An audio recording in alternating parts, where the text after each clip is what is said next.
What's up, fuckers? We're back out here for part 4 of the Shitbox build. I'm going to show you we're doing some more insulation, some more spray foam insertion shit, just filling in voids to get ready for the decking. I do have some wood. We might do some decking today. First, I'm going to slightly move around some of the wiring. Like, I'm going to tuck that inside that groove and tape it down to where the wood doesn't pinch it. And that wiring over there, I'm probably going to move it and do the exact same thing since I don't need that top piece. That top's just for the speaker wire. So to hold this wiring in place, you have to go and buy some real specially formulated stuff. Like, it's hard to come by. I don't know where you can really find it, but we'll figure it out.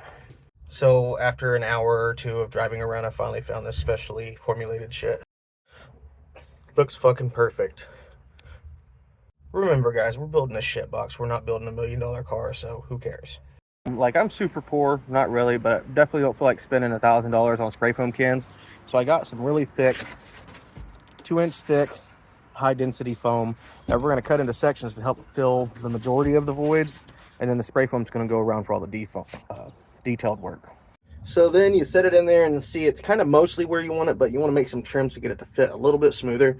So we'll go ahead and do that. Boom. After some light trimming, it fits a lot better than it did before. So then we take some of this here big gap filler and we start kind of throwing it down.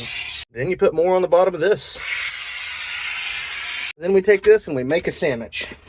Once that sandwich is made, you put some weight on that sandwich because you don't want your foam to push up on that too much.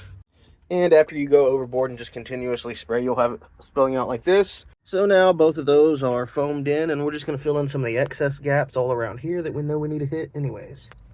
While we wait on that, let's work on some gaps in the trunk that we can go ahead and fill in so there's less voids inside this vehicle.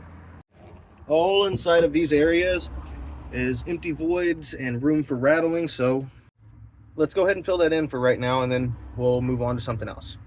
All right, skippy. Yay. And boom.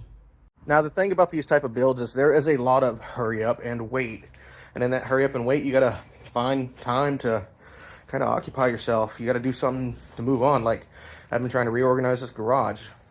But now we got the car in the garage, and we're going to go ahead and get right back at it because we got to build up some more. Let me show you something. This is going to be the level of the platform from there to there.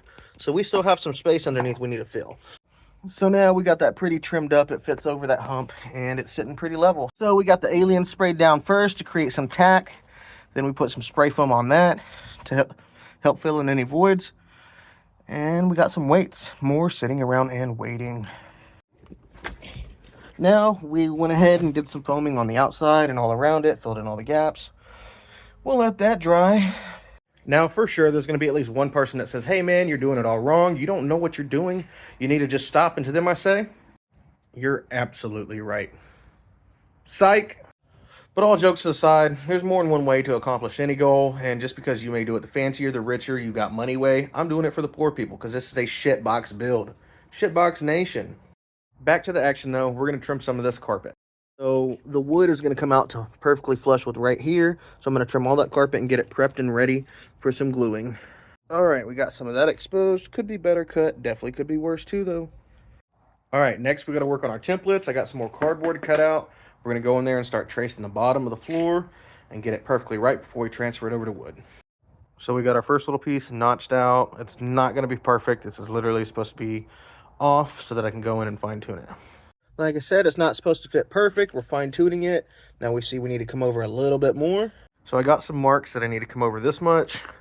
Over here I need to do the same. And then there's a T shape that comes up about that wide, partially like this.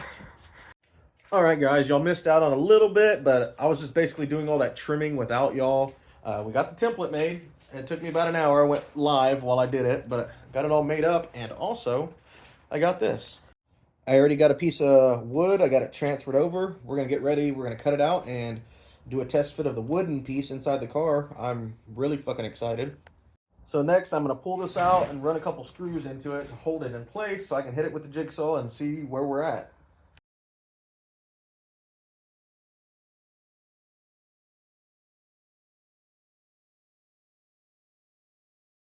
So here we are, fits in real nice and well. It definitely didn't take me an additional 30 minutes of trimming off camera to get it here, but I'm happy with this.